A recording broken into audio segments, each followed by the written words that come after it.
Have you ever been out into space while astral projecting your soul? Did you travel to the other planets? Or is there some sort of restriction due to us being on the present planet? I don't know about everybody else's restriction. I think that some people do have restrictions. And I think it's important to adhere to the awareness of them. Yes, I have been outside of the Earth's atmosphere during astral projection. Yes, I have visited other planets with intelligent life on it, similar to ours, people. Technology, sometimes more advanced, sometimes not more advanced. Sometimes they didn't have apparent technology, just their natural environment. Yeah, I've been outside here and talked to people, all kinds of stuff. That's how I know that just because you go higher up doesn't mean you're going to encounter positive beings. That's a lie.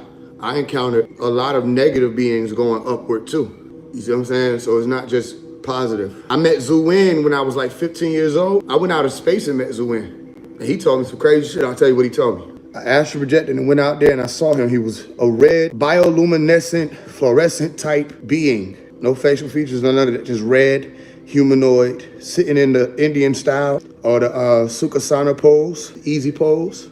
And he asked me, did you know that if you were to unplug the carburetor on a car, at the moment that someone was murdered or they died, that you could source the energy released from the death to fuel to cause your car to run forever. And that's all he said. And I wound up coming back to my body. And I still to this day, and all I could think of, I said, well, some of these beings been around for a long time and they got access to all kind of shit. So who would have tried that? Would that remind me of some very specific keys I was told not to speak much about because I have them. But there's very specific keys that people be on the internet trying to act like they understand.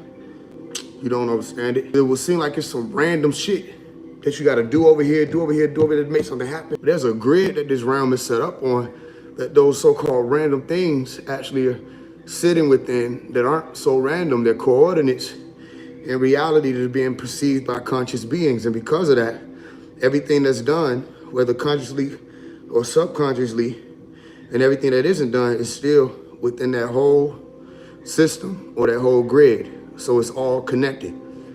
Every seemingly unprecedented event, things that haven't happened before, never showed up, unwarranted event, seemed like it wasn't invited or asked for, or unpredictable event.